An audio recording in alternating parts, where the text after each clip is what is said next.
Welcome to Witham Sounding Board, a podcast sharing powerful business tips, insights, and trends for those seeking to become a rock star in their industry. Thanks for tuning in. Today we're going to talk about spend management, its function in an organization, best practices, as well as what systems can provide to enhance the spend management function. Here with me, I have Alex LaMalfa and DiRusso. I'm Gordon. In terms of spend management, we first want to define it because for a lot of people, it means different things. So some people will think strictly of procurement. Some will think strictly of marketing, controlling marketing and sales costs. How do you guys define spend management? So Alex here. So I typically define spend management as kind of all of the various spends that the organization might have. So, it could be, marketing cost, it could be A&P, advertising promotion, it could be any type of G&A cost, really any type of thing. But that's not even limited. It could be manufacturing costs. It really is anything related to the business that you spend money on to operationally exist, and kind of just the managing of that, whether it be a cash flow issue or it's kind of all encompassing of managing your business for optimal performance and to get the most value for your dollar, whether it's like a procurement team or a finance team or whatever. But typically I think of it as that kind of the goal is to get the most bang for your buck. Yep, and the expenditures can differ across every organization. Everyone, every industry, even every company will have different sort of expenditures that'll be added into there. Yeah, I agree completely with you guys. And then the thing is too, is that outside of expenses, it's a whole process of managing your network, your vendors, your suppliers, your customers, all your partners, as well as your internal teams. Because like I said before, a lot of companies are very decentralized in how they manage their spend management. And usually procurement is not really communicating too much with marketing or sales, and same with finance. And you really have to link all those different departments together to collaborate to create an effective spend management function and really get accurate data and manage it proactively. In your experience, Alex, what are some best practices that you often see in your clients, or that you recommend if they're having issues getting up to par with managing their costs? Prior to being with them, I spent the past 10 years at various Fortune 500 companies in many different finance roles. And one of the roles I always enjoyed was kind of the spend management. So it was, working with our procurement teams. And one of the things that I found across all of the organizations I worked at is having a really strong centralized procurement team that you would run stuff by. If you're doing an RFP, making sure that they were on. Silly things like hotels. So I was at a cosmetics company and we did an RFP for hotels, and you would not believe how much money a cosmetic company would spend on hotel rooms. But we had a whole project that I had to work on where, we bid out all of the hotels and we came up with the preferred provider, and I believe at the time it was Marriott. I could be wrong, but just something as simple as hotels wound up saving us an insane amount of money, nice 7-figure chunk of change. Because we had that centralized location, we had the process. I think that's kind of key. Is you have to have strong leaders in the roles. You have to have, having a good process in place, I guess, is kind of the best way to go about it. And then also just being diligent. Make sure that you're turning over every stone. You're working with all potential vendors, and you're trying to get the best bid. And sometimes on a dollar value, you might not get the best bid, but best. Like for instance, office supplies. If you work with Staples, a lot of times they give a rebate. The cost per unit might be cheaper to get something on Amazon, but after you factor in the rebate and buying mass quantities, you're actually saving money by using a company like Staples. Just an example. But it's definitely an interesting thing. Christian, just to piggyback off of Alex, what do you think that data visibility plays? How do you think that plays a role into rejuvenating the spend management function? Because really that's a central part of it, right? Yep. The data visibility is a must. So the first way to kind of gather the total data visibility, you really need to identify your sources of the expenditures. So that's whether grouping them into hotels, anything along those lines, hotels, like Alex mentioned, office supplies is employee salaries. And then from there, you can really centralize it all into a data repository. So that's typically done by the accounting department, and you can obviously help with automation, whether that be an ERP system like Intact or Microsoft, or a specific spend management software. It's also good to have for general audit purposes and everything like that. But once it's all in one repository and you can verify and cleanse the data and everything, you can really start to remove anything that's unnecessary and put it into specific categories. And that's kind of where you'll have the most data visibility and start to be able to really analyze the type of spend that you need. And just to piggyback off of that, like what I see in clients as best practices, once they have that data visibility, the analysis part is key as well after that. So when clients first have all that information, it's like, what do they do with it? You have to do a spend capability analysis on your organization. Basically see internally, is your value chain ready for the next step in your spend management evolution?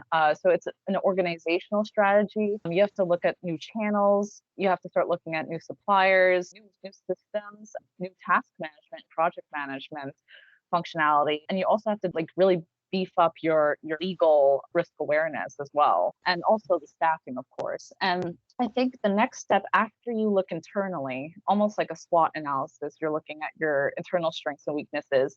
Now you're looking at your external strengths and weaknesses. And that really comes in the form of like a supply market assessment, for example. And then the different types of things that you look for in a supply market assessment is like, how's the market for capable suppliers? Is it high? Is it strong? Like, what's the accessibility of pricing information? Because that's not always uniform across the board. So you have to have a good benchmarking database type of thing. What is the prestige of certain suppliers? Is your organization's financial health high? Difficulty for a supplier to establish different sales channels? Like just all these granular information about your market that you have to benchmark, and then you have to compare your position according to how you can leverage yourself to take advantage of the best available in that market. And then proceeding from that, I really think it's a procurement strategy that you start developing, where you start looking at sourcing, and then you can start prioritizing your commodities, starting managing your vendors, because with a system that can properly manage your vendors, you can gauge vendor performance, their contractual compliance.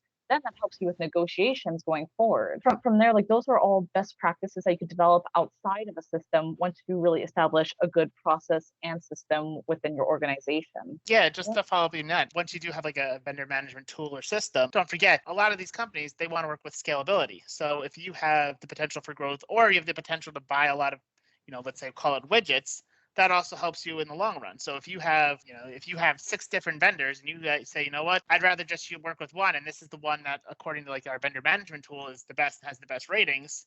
If you consolidate 6 different suppliers to now using just one supplier or 2 suppliers, you now have a lot of more scalability or economies of scale when it comes to like price negotiation. You could say, hey, you know what, I was paying 5 cents per widget, now I only want to pay 3 cents. And, it gives you some flexibility and some additional, especially if you have a good relationship and if you're tracking and you're saying, hey, this is our best vendor. They do the best work. They do the best quality. They're on time, performance, all that. Because, all that stuff is key, too, when you're thinking about the supply chain aspects of it.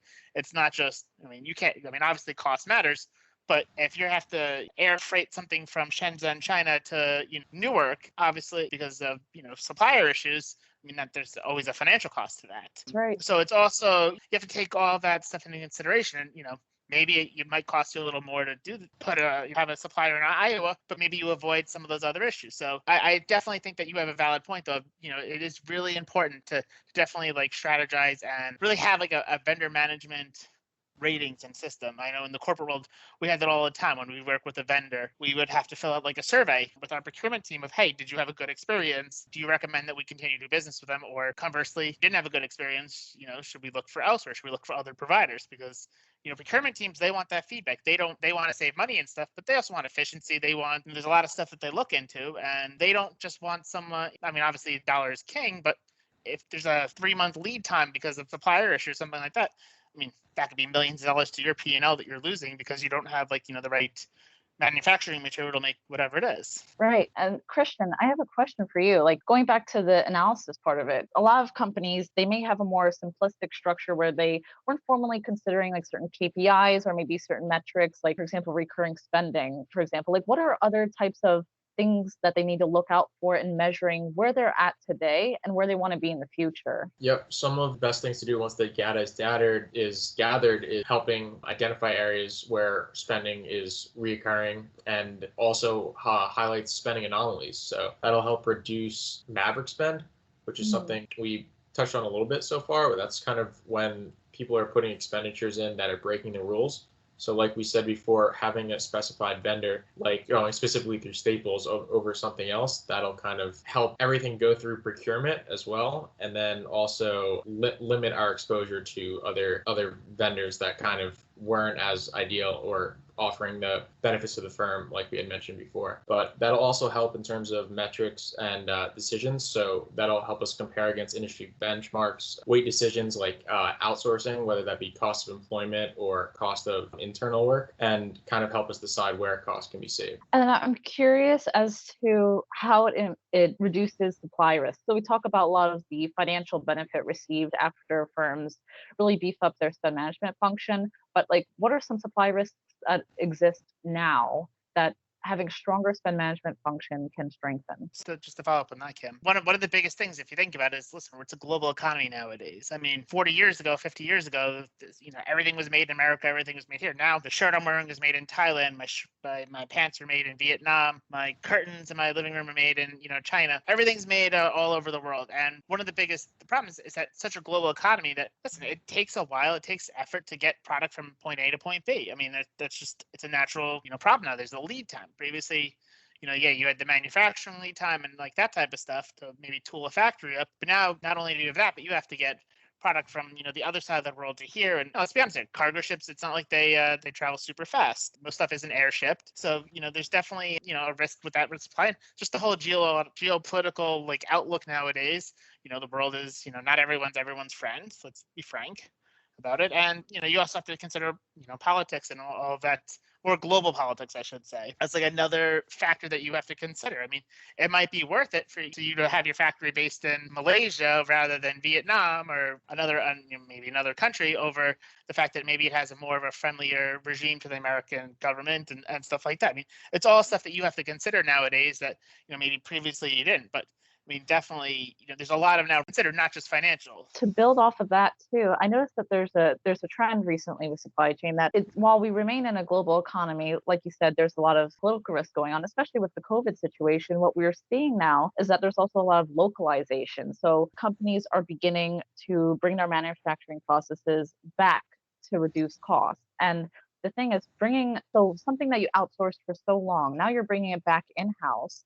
That exposes a lot of weaknesses in your organization because you haven't built up the talent pool to handle that, or you haven't invested in the functionality. You've been relying on external outsourcing partners. So it's also an issue and a huge risk when you're doing an organizational transformation, which identifies all these gaps in your ability to really produce the supply chain functions in-house. And then the cost is the key driver, because if you have that out of control, then everything else follows. So prices will increase due to your inefficiencies and such. So I think spend management needs to be prioritized, especially in cases of organizational transformation as well. Yeah. And yeah, whether it's a growing organization or someone bringing like an outsourced role back home, it's the spending cost that will increase rapidly. And especially when you're growing, you might not always put particular focus on that. You're more focused on getting your project done and producing the revenue. Once you kind of reach that point where you start to reel in your expenses, and if you're not keeping in a close eye on it, you'll realize that it's kind of impossible, and they're not really doing the forecasting that they could do in terms of accurate spend management or using the software that they need. That's right. Sorry, were you going to say something, Alex? No, I was agreeing with Christian. I think that listen, nowadays a lot of especially the more early stage companies, the growth is all on top line revenue. It's especially like, let's say in the software world or the tech world, it's really like what's your recurring monthly revenue, your ARR, your annual revenue, kind of like that type of stuff. And there's such a focus on that what half these unicorns out there, they want $1 million a quarter, 200 million a quarter, $1 billion a quarter in losses, all that type of stuff. Crazy, because the focus isn't necessarily on the spend management. It's all on top line growth, and maybe not focus on streamlining the business and making it as efficient as possible. And you know what? I mean, it's, I worked in a software company prior to with them, and for what we would pay for like 2 software engineers in New York, we could get either 5 in Prague or 20 in India. So it's a cost analysis, and my company was more mature, so obviously we were looking more to streamline our profits and stuff like that. But I know plenty of other companies, companies we'd acquire or whatnot, that they were just so focused on the top line growth that they might just hire everyone in the US because it was kind of the easiest way to scale and grow their revenue.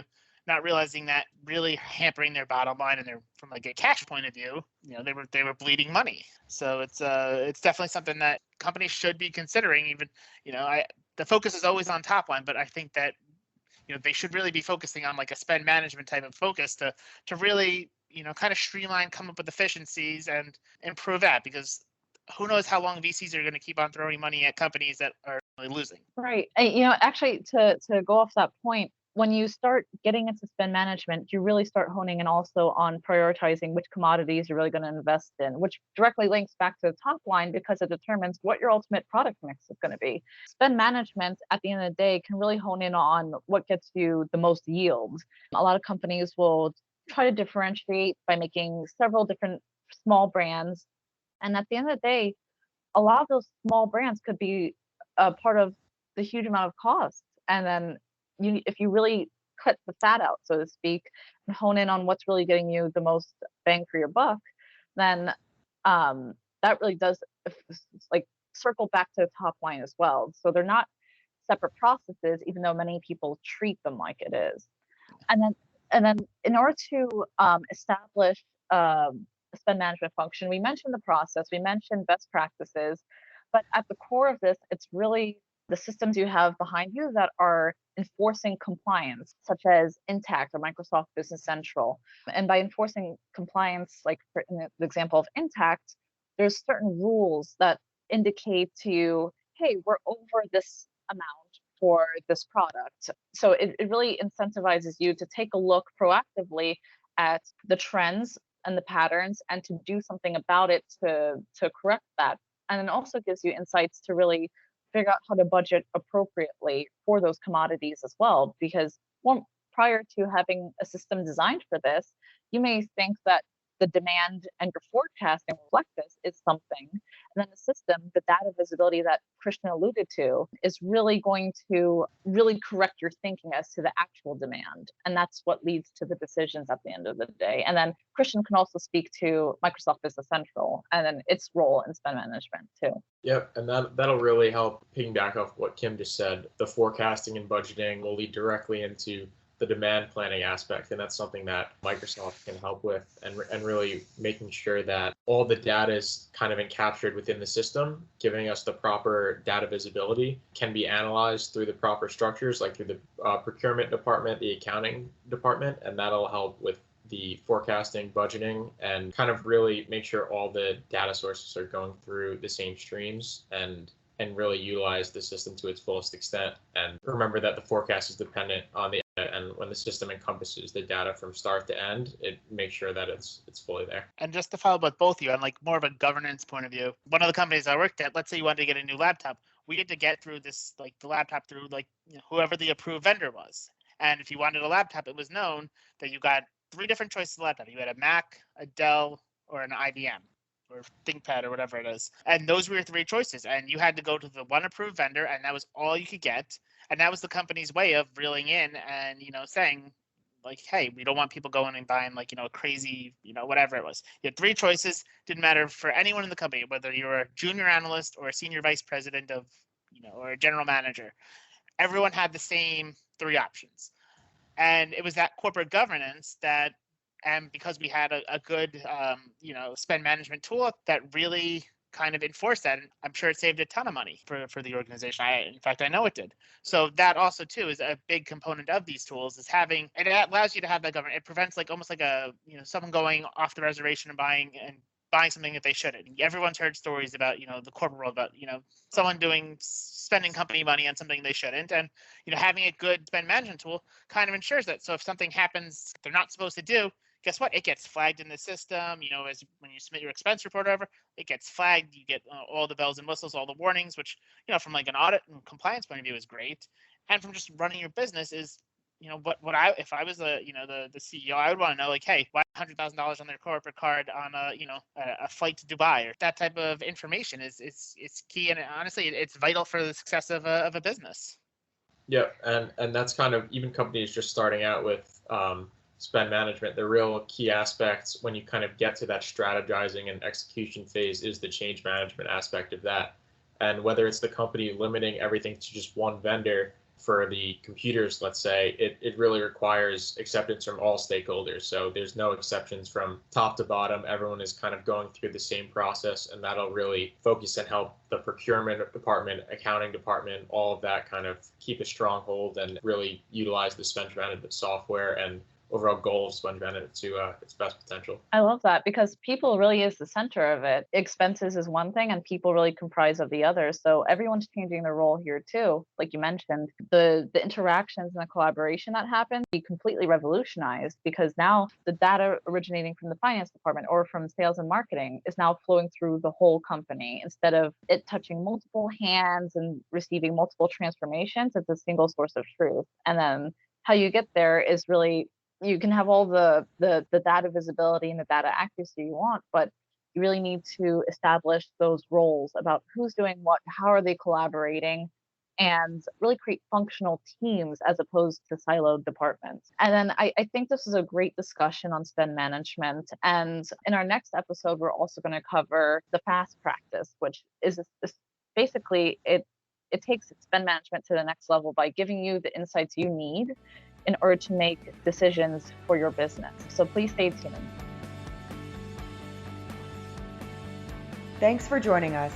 Be sure to subscribe to our podcast so you'll be first in line to hear what's coming next. Don't want to wait for our next episode? Check us out at withum.com. That's WITHUM.com.